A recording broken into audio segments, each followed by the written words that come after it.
ሴት ልጅ ገነት ትገባለች ወይ? በክርስትና አስተምሮ መሰረት ምትገባ ከሆነ ምዕራፍ ከነቁጥሩ ማስረጃ ያው ጥያቄ ነው እንዳረሱት ነው እየሰጧቸው። ሴት ልጅ ገነት ትገባለች ወይ? ገነትስ ገብታ ምን ታገኛለች?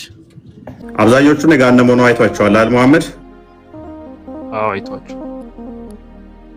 ለምንድነው ፈኢኒ ራአይቱኩን አክተር አህሊ ናር የጀሃነም እሳት አብዛኛው ሆናችሁ አይቻችኋለሁ። ትሆናላችሁ አይደለም እናንተ ሴቶች ጀሃነም አብዛኛው ትሆናላችሁ ሳይሆን ሆናችሁ አይቻችኋለሁ ነው።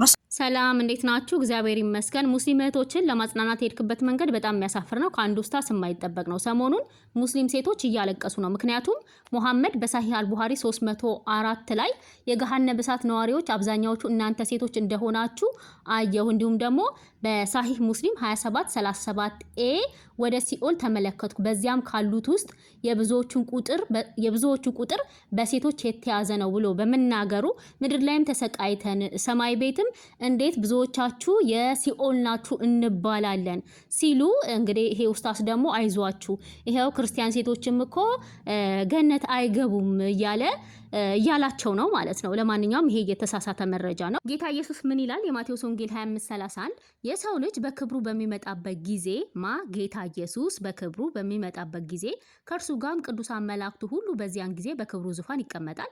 አሕዛብም ሁሉ በፊቱ ይሰበሰባሉ። እረኛም በጎቹን ከፍየሎቹ እንደሚለይ እርስ በርስ ይለያቸዋል። በጎቹን በቀኙ ፍየሎቹንም በግራው ያቆማቸዋል። ንጉሱም በቀኝ ያሉትን እንዲህ ይላቸዋል፣ እናንተ የአባቴ ብሩካን ኑ ዓለም ከተፈጠረበት ጊዜ ጀምሮ የተዘጋጀላችሁ መንግስት ውረሱ። እናንተ የአባቴ ብሩካን ኑ ያላቸው ወንዶች ብቻ ናቸው እያልከን ነው?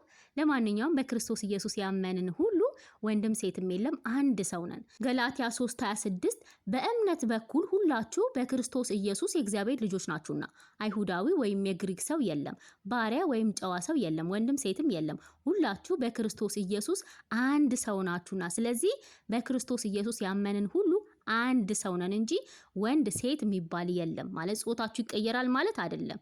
አንድ ሰው ነን።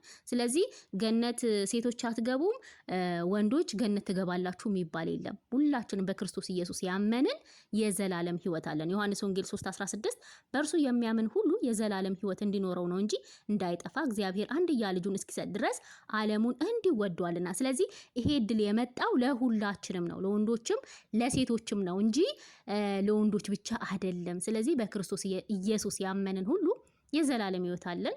ይህንን እድል ደግሞ እናንተም ተጠቀሙበት ማለት ነው። ራእይ 7:9 ከዚህ በኋላ አየሁ፣ እነሆም አንድ እንኳን ሊቆጥራቸው የማይችል ከሕዝብና ከነገድ ከወገንም ከቋንቋ ሁሉ እጅግ ብዙ ሰዎች ነበሩ። ነጭ ልብስም ለብሰው የዘንባባንም ዝንጣፎች በእጆቻቸው ይዘው በዙፋኑና በበጉ ፊት ቆሙ። በታላቅ ድምፅ እየጮሁ በዙፋኑ ላይ ለተቀመጠው ለአምላካችንና ለበጉ ማዳን ነው አሉ። መላእክቱም ሁሉ በዙፋኑና በሽማግሌዎቹ በአራት እንስሶችም ዙሪያ ቆመው ነበር እያለ ይቀጥላል ማለት ነው።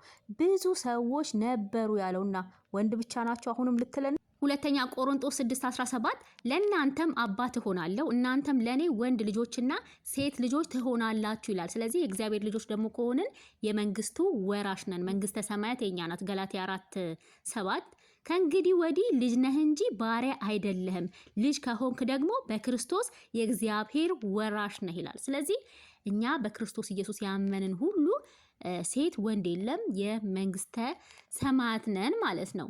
እንደ ሙስሊም ሴቶች አብዛኛዎቻችን የሲኦል አይደለንም። አንተ እህቶችህን ለማጽናናት የሄድክበት መንገድ በጣም የተሳሳተ ነው። በጣም ብዙ ጥቅስ መስጠት እንችላለን።